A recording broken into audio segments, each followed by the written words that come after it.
Assalamualaikum warahmatullahi wabarakatuh, sahabat guru. Selamat berjumpa kembali di channel Sasminto Abqori.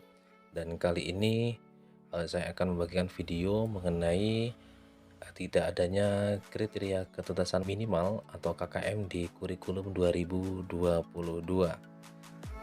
Sebagaimana kita ketahui bahwa KKM yang biasanya menjadi acuan untuk menentukan capaian belajar siswa ini sudah tercapai atau belum.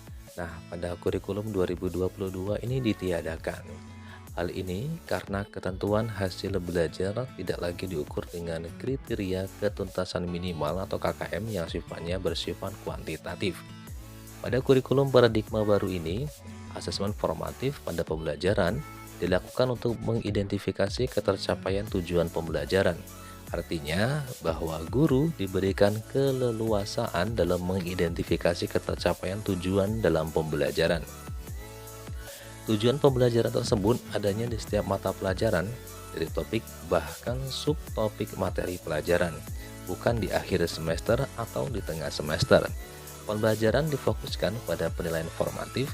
Dalam hal ini, guru diberikan keleluasaan untuk menentukan kriterianya yang tentu menyesuaikan dengan karakteristik pada tujuan pembelajaran dan aktivitas pembelajaran. Nah, selanjutnya, ini ada penekanan pada asesmen formatif. Dan selama ini, kita mengenal ada 3 asesmen, yaitu asesmen of learning, asesmen for learning, dan asesmen as learning. Dan berikut penjelasan dari masing-masing asesmen tersebut. Yang pertama adalah asesmen of learning. Asesmen ini adalah asesmen yang dilakukan di akhir pelajaran, biasanya dilaksanakan melalui penilaian akhir semester atau dengan penilaian di tengah semester. Dan berikutnya yang kedua, ini ada asesmen for learning. Asesmen ini dilakukan dalam bentuk penilaian ulang, perbaikan nilai atau remedial. Dan yang ketiga adalah asesmen as learning. Asesmen ini adalah penilaian yang dilakukan sesaat setelah pelajaran selesai. Asesmen as learning, asesmen ini adalah penilaian dilakukan sesaat setelah pelajaran selesai. Artinya, penilaian dilakukan dalam pertemuan-pertemuan tersebut. Setiap kali guru masuk mengajar dalam 2 kali 40 menit misalnya, harusnya di akhir ada penilaian asesmen untuk mengukur apakah tujuan pembelajaran tercapai atau belum.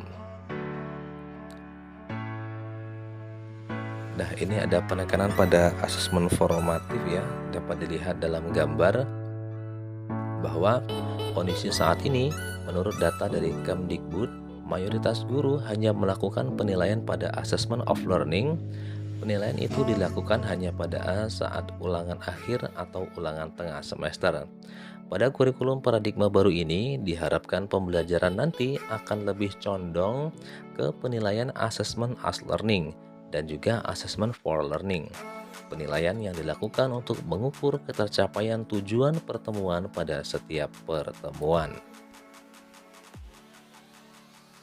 Dan berikutnya ini adalah penekanan pada asesmen formatif yang dapat kita lihat dalam gambar.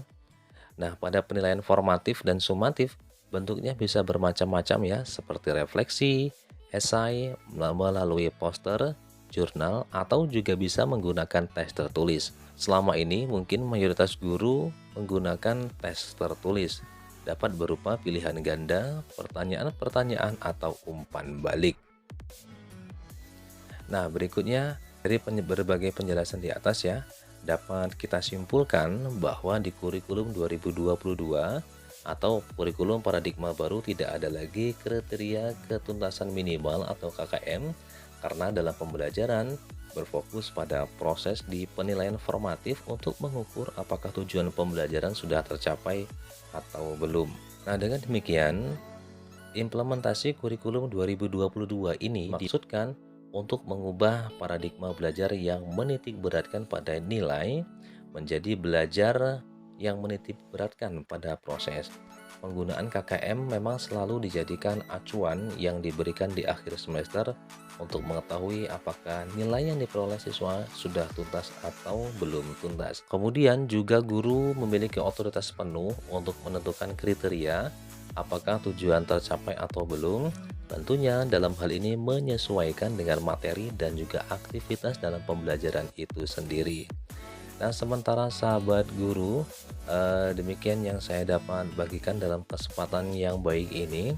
Mudah-mudahan sahabat guru senantiasa berkenan ya untuk menerima video-video terbaru dari channel Sasminto Abqori, dan jangan lupa untuk klik like, komen, dan subscribe agar channel ini lebih berkembang, dan selamat menantikan video-video terbaru dari saya yang akan saya bagikan untuk sahabat guru semuanya. Terima kasih. Wassalamualaikum warahmatullahi wabarakatuh.